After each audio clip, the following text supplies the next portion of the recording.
Good ஈவினிங்ப்பா. இன்னைக்கு நான் general organic கெமிஸ்ட்ரியில் 2 question எடுத்து உங்களுக்கு சால்வ் பண்ணி காட்டுறேன். 2 கொஷினுமே ஸ்டீரியோ ஐசோமரிசம் பேஸ்டு கொஷின். அதாவது ஐசோமரிசம் ஆக்சுவலாக வந்து ஜிஓசியில் நம்ம நிறைய விஷயம் படிக்கிறோம். அதில் ஐசோமரிசம்ங்கிறது ஒரு சப் டாபிக். அந்த ஐசோமரிசத்தில் ஸ்ட்ரக்சரல் ஐசோமரிசம் உங்களுக்கு ஈஸியாக இருக்கும். பட் ஸ்டீரியோ ஐசோமரிசம் கொஞ்சம் கஷ்டப்படுவீங்க இல்லையா? ஸ்டீரியோ ஐசோமரிசத்தை ஓரளவுக்கு இந்த 2 கொஷினை சால்வ் பண்ணுறது மூலமாக அந்த கான்செப்டை உங்களுக்கு நல்லா எக்ஸ்பிளைன் பண்ணிடுறேன். ஸோ இங்கே ஃபர்ஸ்ட் கொஸ்டின் பாருங்க. The racemization of optically active compounds is driven by, அதாவது என்ட்ரோபி. ரேசமைசேஷன் ஆஃப் ஆப்டிக்கலி ஆக்டிவ் காம்பவுண்ட்னால என்னன்னு தெரியாது அப்படின்னா நல்லா கவனிச்சுக்கோங்க.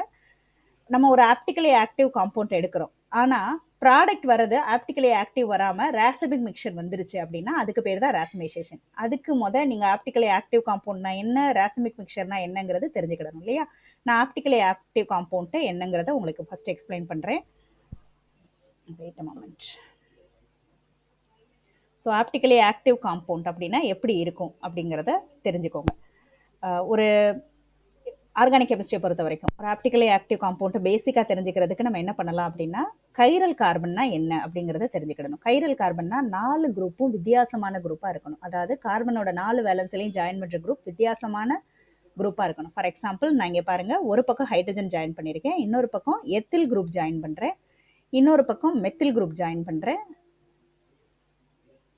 ஒரு பக்கம் பிஆர் ஜாயின் பண்ணுறேன், புரோமின் ஜாயின் பண்ணுறேன். இதில் நல்லா கவனிச்சிங்கன்னா உங்களுக்கு இதில் தெரியும், இந்த இருக்கு இல்லையா, இதுதான் கைரல் கார்பன். அதாவது இதில் தான் 4 குரூப்பும் வித்தியாசமாக இருக்குது. இந்த கார்பனில் 2 ஹைட்ரஜன் வந்துருச்சு, அதனால் அது ஆப்டிக்கலி இன்ஆக்டிவ். தட் இஸ் அது கைரல் கார்பன் கிடையாது. இந்த கார்பன் கைரல் கார்பன் கிடையாது, இந்த கார்பனும் கைரல் கார்பன் கிடையாது. கைரல் கார்பன் அப்படின்னா இந்த மிடில் இருக்கிற ஒரே கார்பன் தான் கைரல் கார்பன். அந்த கைரல் கார்பனால இந்த காம்பவுண்ட் ஆப்டிக்கலி ஆக்டிவாக இருக்கும். அது என்ன ஆப்டிக்கலி ஆக்டிவ் அப்படின்னா, லைட்டை நீங்கள் இந்த காம்பவுண்ட் வழியாக பாஸ் பண்ணிங்கன்னா அந்த லைட்டை ரொட்டேட் பண்ணிவிடும். அதனால தான் நம்ம இதை ஆப்டிக்கலி ஆக்டிவ் அப்படின்னு சொல்கிறோம். ஸோ ஆப்டிக்கலி ஆக்டிவ் காம்பவுண்ட் ஒரு ப்ராசஸை கோ த்ரூ பண்ணிவிட்டு ஃபார்ம் ஆகிற ப்ராடக்ட்டு, இப்போ நான் ஒரு வேளை எக்ஸ் மைனஸ் அப்படின்னு ஒரு compound, that is nucleophilic substitution நான் இப்போ நடத்த போகிறேன். நான் உங்களுக்கு நல்லா சொல்லி கொடுத்துருக்கேன்னு நினைக்கிறேன். ஆக்சுவலாக ஜிஓசியில் அல்கைல் ஹாலைடு எடுத்திங்கன்னா 2 மெக்கானிசம் தான் அதில் பாசிபிள். என்ன அப்படின்னா பீட்டா எலிமினேஷன், நியூக்ளியோஃபிலிக் சப்ஸ்டியூஷன். இப்போ நான் நியூக்ளியோஃபிலிக் சப்ஸ்டியூஷன் நடத்த போகிறேன். இப்போ நியூக்ளியோஃபிலிக் சப்ஸ்டியூஷன் நடத்தும் போது நம்மளுக்கு வர்ற காம்பவுண்ட் ஒன்று எக்ஸ் எங்கே புரோமின் இருந்ததோ அதே இடத்துலையே அட்டாச் ஆகலாம். தட் இஸ் நியூக்ளியோஃபிலிக் சப்ஸ்டியூஷனா என்ன, பிஆர் வெளியே போயிட்டு எக்ஸ் மைனஸ் உள்ள வருது, இதுக்கு பேர் தான் நியூக்ளியோஃபிலிக் சப்ஸ்டியூஷன். அதாவது ஒரு நியூக்ளியோஃபைல் வெளியே போயிட்டு, என்ன நியூக்ளியோஃபைல், பிஆர்ங்கிற லீவிங் குரூப், அதாவது லீவிங் நியூக்ளியோஃபைல் வந்து பிஆர், அதுக்கு பதிலாக எக்ஸ் மைனஸ் வந்து இப்போ சப்ஸ்டியூட் ஆக போகுது. ஸோ பிஆர் மைனஸ் ரிலீவ் ஆயிருச்சு, எக்ஸ் மைனஸ் சப்ஸ்டியூட் ஆயிருச்சு. ஸோ அதே பொசிஷன்லையும் சப்ஸ்டியூட் ஆகலாம். என்ன பாருங்க, இப்போ நான் 1 மோல் எடுத்திருந்தேன் அப்படின்னா 1 மோல் ஆஃப் த காம்பவுண்ட் அப்படியே புரோமின் இருக்கிற பிளேஸ்லயே வந்து எக்ஸ் ஜாயிண்ட் ஆகலாம். அப்படி ஜாயிண்ட் ஆயிடுச்சுன்னா இது என்ன, லைட்டை எந்த டைரக்ஷனில் ரொட்டேட் பண்ணுச்சோ, எய்தர் பாசிட்டிவ் டைரக்ஷனில் ரொட்டேட் பண்ணியிருக்கலாம், அதாவது நம்ம எடுத்திருக்கிற ரியாக்டன் பாசிட்டிவ் டைரக்ஷனில் பண்ணியிருக்கலாம், இல்லை நெகட்டிவ் டைரக்ஷனில் பண்ணியிருந்திருக்கலாம். ப்ராடக்ட்டும் அதே மாதிரி, ஒருவேளை ரியாக்டன் பாசிட்டிவ் டைரக்ஷனில் லைட்டை ரொட்டேட் பண்ணியிருந்ததுன்னா ப்ராடக்ட்டும் பாசிட்டிவ் டைரக்ஷனில் லைட்டை ரொட்டேட் பண்ணியிருந்திருக்கும், இப்படி ஃபார்ம் ஆயிருந்ததுன்னா. இல்லை, இப்போ நான் எடுத்திருக்கிறது 1 மோல், அதில் பாதி மோலில் எக்ஸ் இங்கே அட்டாச் ஆகிருக்கு, எங்கே பிஆர் போனால் அதே இடத்துலையே. ஆனால் மீதி பாதி மோலில் எக்ஸ் ஆப்போசிட் சைடில் அட்டாச் ஆயிருச்சுன்னு வச்சுக்கோங்க. That is CH to CH3 இடம் மாறிடுச்சு அப்படின்னு வச்சுக்கோங்க. அப்படி இருந்தது அப்படின்னு வச்சுக்கோங்க, நான் 1 மோல் எடுக்கிறேன், 1 மோலில் அரை மோல் வந்து இந்த மாதிரி ஏற்கனவே நார்மலாக, இப்போ ஒருவேளை இது ப்ளஸ் ஃபார்மில் லைட்டை சுற்றுதுன்னு வச்சுக்கணும். நல்லா கவனிங்கப்பா, ஆப்டிக்கலி ஆக்டிவ் காம்பவுண்டுங்கிறது என்னது, கைரல் கார்பன் இருக்கிறது. கைரல் கார்பன் இருந்ததுன்னா லைட்டை ரொட்டேட் பண்ணும், லைட்டை கிளாக் வைஸில் சுற்றுது அப்படின்னா அது ப்ளஸ் ஃபார்ம். ஸோ ஒருவேளை இது ப்ளஸ் ஃபார்ம்னு நம்ம இமேஜின் பண்ணிக்கிட்டோம் அப்படின்னா வரப்போகிற காம்பவுண்டு ப்ளஸ் ஃபார்மாகவே இருக்கலாம், இன்னொரு நியூக்ளியோஃபைல் சப்ஸ்டியூட் ஆன உடனேயும். இல்லை, அதாவது ப்ளஸ் சைடே சுற்றலாம், இல்லை மைனஸ் சைடு சுற்றலாம். இல்லைன்னா நான் 1 மோல் ஆஃப் காம்பவுண்ட் எடுத்தேன்னா அதில் பாதி மோல் ரைட்டை ப்ளஸ் சைடும் பாதி மோல் ரைட்டை தட் இஸ் ஆன்டி கிளாக் வைஸ்லேயும் சுற்றுச்சு அப்படின்னு வச்சுக்கோங்களேன். அதாவது 50% ப்ளஸ் சைட், 50% ஆன்டி கிளாக் வைஸ்லேயும் சுற்றுச்சு அப்படின்னா இந்த மிக்சருக்கு பேர் தான் ரேசமிக் மிக்சர். ஸோ ஓவராலாக என்ன ஆகும் அப்படின்னா கேன்சல் ஆயிரும், ஆப்டிக்கல் ஆக்டிவிட்டி கேன்சல் ஆயிரும். எப்படி, இங்கே ஆப்டிக்கலி ஆக்டிவ் காம்பவுண்ட்னா லைட்டு ரைட் சைடு மட்டுமே சுற்றும், ஆனால் இங்கே பாருங்கள் ஃபார்ம் ஆகிற காம்பவுண்ட்டை 50% இதுவும் இருக்குது, 50% இதுவும் இருக்குது. இது ரைட்டை ஒரு கொஞ்சம் ரைட் சைடு சுற்றி வந்துச்சு, கிளாக் வைஸில் சுற்றுச்சு அப்படின்னா அதே அளவுக்கு இது 50% தானே இருக்குது, அதே அளவுக்கு திருப்பி இது லெஃப்ட் சைடு சுற்றி நியூட்ரல் பண்ணிடும். ஸோ அப்போ நம்மளுக்கு ராசமிக் மிக்சருங்கிறது என்னதுன்னா optically inactive. So optically active, optically inactive அப்படின்னா என்ன அர்த்தம் அப்படின்னா அந்த லைட்டை வச்சு தான் நம்ம பேசுவோம். ஸோ லைட்டை ரைட் சைடோ லெஃப்ட் சைடோ சுற்றுச்சுன்னா அது ஆப்டிக்கலி ஆக்டிவ். அந்த ஆப்டிக்கல் ஆக்டிவிட்டி ஆர்கானிக் காம்பவுண்டில் வர்றதுக்கு காரணம் கைரல் கார்பன். இப்போ நான் அந்த கைரல் கார்பன் இருக்கிற ஒரு மாலிகுலை எடுத்துக்கிறேன். அதில் இதே மாதிரி ராசமிக் மிக்சர் ஃபார்ம் ஆகிற ஒரு மெக்கானிசத்தை சூஸ் பண்ணுறேன் அப்படின்னா அது SN1 மெக்கானிசம். நீங்கள் ஜிஓசியில் 2 மெக்கானிசம் படிச்சிருப்பீங்க, SN1, SN2. ஸோ SN1 அப்படின்னா என்ன, கார்போகேட்டையான் வழியாக நியூக்ளியோஃபிலிக் சப்ஸ்டியூஷன் நடக்கும். தட் இஸ் இப்போ பாருங்கள், நான் அதே காம்பவுண்ட் எடுக்கிறேன், கைரல் கார்பன் நடுவில் இருக்குது, அதாவது ஆப்டிக்கலி ஆக்டிவ் காம்பவுண்ட் எடுத்திருக்கேன். அந்த ஆப்டிக்கலி ஆக்டிவ் காம்பவுண்ட்டை நான் வெறும் சால்வெண்ட்டை வச்சே என்ன பண்ணிடலாம் அப்படின்னா, சால்வெண்ட்டை மட்டும் வச்சே இன்டர்மீடியேட் கொண்டு வந்துடலாம். ஸோ ஒரே ஒரு மாலிகுலை வச்சே ஸ்லோ ஸ்டெப், அதாவது ரொம்ப முக்கியமான ஸ்டெப், ஸ்லோ ஸ்டெப்புங்கிறது ரொம்ப முக்கியமான ஸ்டெப். எப்பயுமே ஒரு ப்ராசஸில் நம்ம ரொம்ப கஷ்டப்பட்டு பண்ணுறது ஸ்லோவாக இருக்கும். ஸோ ஸ்லோ ஸ்டெப்பில் ஒரு இன்டர்மீடியேட்டாக ஃபார்ம் பண்ணி கொண்டு வந்துறேன்னு வச்சுக்கோங்க. That is Br minus relieve ஆகி வெளியே போயிடும். Br மைனஸ் ஹெட்டிரோலைட்டிக் கிளீவேஜால் வெளியே ஆயிரும். அதாவது என்னன்னா, இங்கே இருக்கிற 2 எலக்ட்ரானையும் இந்த Brே தூக்கிட்டு போயிடுச்சுன்னா அதுதான் ஹெட்டிரோலைட்டிக் கிளீவேஜ். ஹோமோலைட்டிக் கிளீவேஜ்னா ஆளுக்கு ஒரு எலக்ட்ரான் எடுத்துகிட்டு போயிடணும்.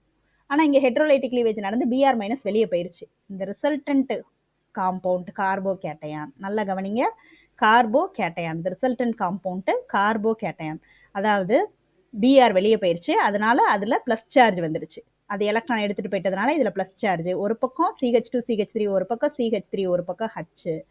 இதுக்கு பேர் தான் கார்போகேட்டையான் இன்டர்மீடியேட். இந்த கார்போகேட்டையான் இருக்கு இல்லையா, இது sp2 ஹைபிரிடைசேஷன். sp2 ஹைபிரிடைசேஷன்னா என்ன அர்த்தம், என்ன ஸ்ட்ரக்சரில் இருக்கும் sp2? இந்த கார்போகேட்டையான் கார்பன் இருக்கு இல்லையா, இது sp2 ஹைபிரிடைசேஷன். sp2 ஹைபிரிடைசேஷனில் ஒரு கார்போகேட்டையான் இன்வால்வ் ஆச்சு அப்படின்னா அது வந்து ட்ரைகோனல் பிளேனார் ஃபார்மில் இருக்கும். Trigonal planar. ட்ரைகோனல் பிளேனார்னா என்ன அர்த்தம், ஃபேன் மாதிரி, ஃபேனோட நடுவில் ஒரு பார்ட்டு இப்படி இருக்க போகுது இல்லையா, ட்ரைகோனல் பிளேனார் இப்படி தான் இருக்க போகுது அந்த கார்போகேட்டையான் இன்டர்மீடியேட். இப்போ இந்த கார்போகேட்டையான் நடுவில் இருக்கிற இந்த சென்டர் பாயிண்ட் தான் நம்மளுக்கு என்னது, இந்த சென்டர் பாயிண்ட் தான் அட்டாக்கிங் சென்டர். இப்போ இந்த அட்டாக்கிங் சென்டருக்கு மேலையும் கீழேயும் ஒரே மாதிரியான ஸ்பேஸ் தான் இருக்குது. ஏன்னா இது ட்ரைகோனல் பிளேனார், மேலேயும் நல்ல பிளேஸ் கிடச்சிருக்கு, கீழேயும் நல்ல பிளேஸ் கிடச்சிருக்கு, ஈக்குவல் ஸ்பேசஸ் இருக்குது போத் கேசஸ். ஸோ என்ன ஆகும் அப்படின்னா, இது ஒரு பிளேனாரில் இருக்கிறதுனால புதுசாக வரப்போகிற நியூக்ளியோஃபைல் செகண்ட் ஸ்டெப்பில் வந்து அட்டாக் பண்ணும். அந்த செகண்ட் ஸ்டெப்பில் வந்து அட்டாக் பண்ணுற அந்த நியூக்ளியோஃபைலு என்னவா இருக்கலாம், அந்த நியூக்ளியோஃபைல் நம்ம புது நியூக்ளியோஃபைல் எது வேணாலும் கொடுக்குறோம், தட் இஸ் OH மைனஸ் நான் கொடுக்குறேன்னு வச்சுக்கலாம், இல்லை வேறு ஏதாவது ஒரு நியூக்ளியோஃபைல் நான் கொடுக்குறேன் அப்படின்னு வச்சுக்கோங்க. ஸோ வேறு நியூக்ளியோஃபைல் உள்ளே வரும்போது நான் எக்ஸுங்கிற ஒரு நியூக்ளியோஃபைலை கொடுக்குறேன். வேறு நியூக்ளியோஃபைல் உள்ளே வரும்போது, அதாவது செகண்ட் ஸ்டெப், இன்டர்மீடியேட் ஃபார்ம் ஆகி ஸ்லோ ஸ்டெப்பை நம்ம முடிச்சிட்டோம். செகண்ட் ஸ்டெப்பு ரொம்ப ஸ்பீடாக நடக்கும். புது நியூக்ளியோஃபைல் இப்போ தான் உள்ளே வருது, ஒரு நியூக்ளியோஃபைலை எடுத்தாச்சு, அதுக்கு பதிலாக இன்னொரு நியூக்ளியோஃபைலை சப்ஸ்டியூட் பண்ண போகிறோம். ஸோ சப்ஸ்டியூட் பண்ணுற அந்த நியூக்ளியோஃபைலு இந்த கார்போகேட்டையானை முன்னாடியும் அட்டாக் பண்ணலாம், பின்னாடியும் அட்டாக் பண்ணலாம். ஏன்னா இது பிளேனில் இருக்குது இந்த கார்போகேட்டையான் கார்பன். அப்போ என்ன ஆகும்னா, பேக் சைடும் அட்டாக் பண்ணலாம், ஃப்ரண்ட் சைடும் அட்டாக் பண்ணலாம். அப்போ நம்மளுக்கு 2 ப்ராபபிலிட்டி இருக்குது.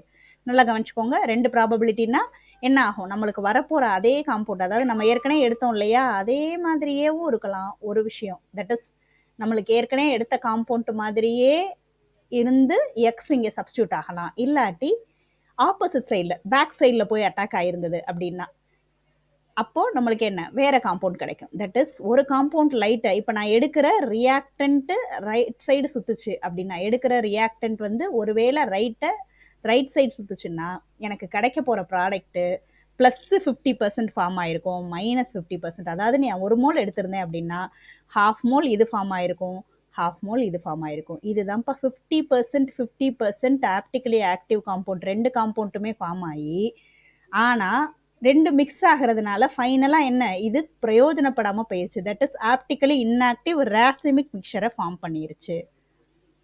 இது SN1ல நடக்கும். அதனால தான் SN1 மெக்கானிசத்தை நம்ம ராசிமைசேஷன் அப்படின்னு சொல்லுவோம், ராசிமிக் மிக்சர். ஸோ ராசிமிக் மிக்சர் ஃபார்மேஷனில் என்ன நடக்குதுன்னு பாருங்கள்.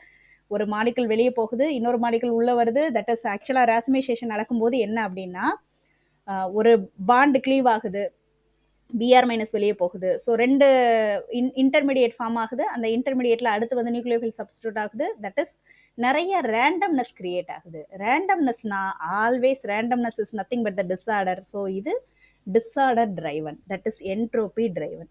செகண்ட் கொஸ்டின்லையும் இதிலே எக்ஸ்பிளைன் பண்ணிடலான்னு பார்த்தேன். பட் ஆனால் செகண்ட் கொஸ்டினில் இந்த வீடியோவில் எக்ஸ்பிளைன் பண்ண முடியல. இதுக்கே ரொம்ப நேரம் ஆயிடுச்சு இல்லையா? அடுத்த வீடியோவில் இந்த செகண்ட் கொஸ்டின் எக்ஸ்பிளைன் பண்ணி காட்டுறேன். இந்த வீடியோவை திருப்பி போட்டு பாருங்கள். ஏதாவது டவுட் இருந்தால் அதை எனக்கு மெசேஜ் பண்ணுங்கள். நான் அந்த டவுட்டை எக்ஸ்பிளைன் பண்ணுற மாதிரி இன்னொரு கொஸ்டின் எடுத்து செலக்ட் பண்ணி அதில் சொல்லிக் கொடுக்குறேன். கான்செப்ட் தெரியாமல் நான் கொஸ்டின் எப்படி பண்ணுறதுன்னு நினைக்காதீங்கடா. கொஸ்டின் பண்ணும்போது கான்செப்டை தெரிஞ்சுக்கோங்க. அதுதான் சரியான மெத்தட். எப்பயுமே அப்ளிகபிள் ஓரியன்டாக நம்ம திங்க் பண்ணும்போது தான், அதாவது தியரிட்டிக்கலாக சைக்கிள் ஓட்டுறதை பற்றி நம்ம எவ்வளோ படிச்சுக்கிட்டாலும் சைக்கிள் எடுத்து ரோட்டில் இறக்குனா தான் நம்மளுக்கு ரியலாகவே சைக்கிள் ஓட்டுறதுனா என்னங்கிறது புரியும். ஸோ நீங்கள் அப்ளை பண்ணி பழகுங்க இந்த கான்செப்டை. ஒருவேளை இந்த இடத்துல ஏதாவது ஒரு இடத்துல புரியலைன்னா அதை சொல்லுங்கள், அதை எனக்கு மெசேஜ் பண்ணுங்கள். ஃபர்தராக அது பேஸ் பண்ண இன்னொரு சம் எடுத்து உங்களுக்கு எக்ஸ்பிளைன் பண்ணுறேன். தேங்க்யூடா.